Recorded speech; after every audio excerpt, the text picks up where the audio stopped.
That is really taking in the moment that you're in because you're never going to get that moment back again, right? We only get the moment we're in one time. And for me, I've learned don't don't hurry through them. Don't hurry through them. So if you're just say if you're in a setting where maybe you have to have a conversation with somebody and it feels unsettling or you're not sure how it's going to go, what you can do is if you if you notice your breathing, for example, and if you're just non-judgmental, just notice your breathing. That's going to bring you right to this moment. And if you want to feel a little more grounded, a little more centered, if you allow yourself a nice full inhale, and then you pause at the top of your full inhale. And then when you exhale, make it much slower and longer than your inhale was. And then pause at the bottom of your empty breath. That creates a sense of safety because when you are in fight, flight, or freeze, your breathing is shallow and short, it's Mhm. quick. When it's slow and regulated, you can't panic. If you were trying to run from the proverbial bear, you would not Mhm. be breathing in a nice, slow, regulated way. So that's a really easy one you can do. Another one that's a little bit more, um, if you're a visual person, when you take your nice slow inhale, when you exhale, you can imagine that it's like a golden thread of breath that's coming out, like a tiny, tiny little thread.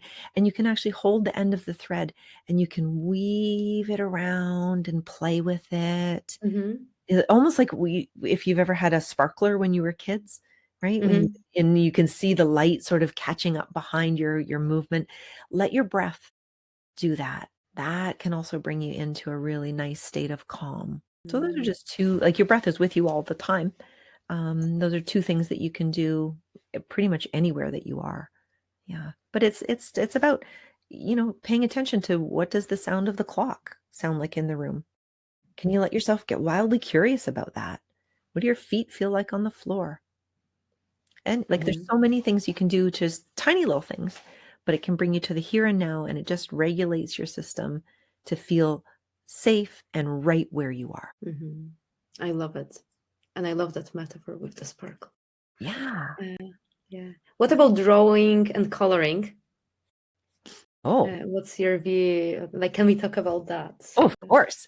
When I work with kids are so open to do it. Adults are it's fascinating to watch an adult if we do a workshop where there's whether it's painting or drawing or Mhm. just even doodling, adults get really reserved. And they're looking over at the people around them to see what are they doing. Oh, they're the Mhm. artist. I'm not good at it, right? We lock Mhm. into that. It's not for me, it's for someone else. One of my favorite things to do with people is to do a painting where you just spray the paper with water so that the paint is not going to stay still. And Mhm. you put the paint on the paper in no particular pattern, or like you just squeeze it out of the tube onto the paper. And then you put a sheet of saran wrap or an old plastic bag or something over top of it. And then you put your hands on the plastic. You close your eyes and you can put music on and you can move your hands to the music, or you can think of something that feels lovely for you. Like call up an experience that is just so wonderful and let the energy move through you and pour out your fingertips. When you peel the plastic off, it looks like this beautiful tie-dye painting. Then if you take a little bit of salt and you pinch the salt, you close your eyes and you sprinkle the salt over the paper in no particular place, like you're not putting it Mhm. anywhere in particular. When the painting dries, there are beautiful images that show up in the negative space, in the painted space, in the salt, in the things that you would never anticipate showing up. And I love it because it's an activity that you cannot predict the outcome Mhm. because we get locked into it's supposed to look a particular way. And then we Mhm. limit our creativity, we limit our willingness to play because we're trying to make it look a certain way. Mhm. So I love doing things with my non-dominant hand.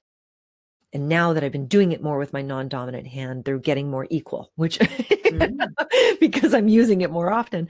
But I love giving myself the opportunity to explore and play and be okay with how it turns out. Mhm. If you don't like it, you can recycle it. It's not, but have the experience for having the experience, not for the outcome.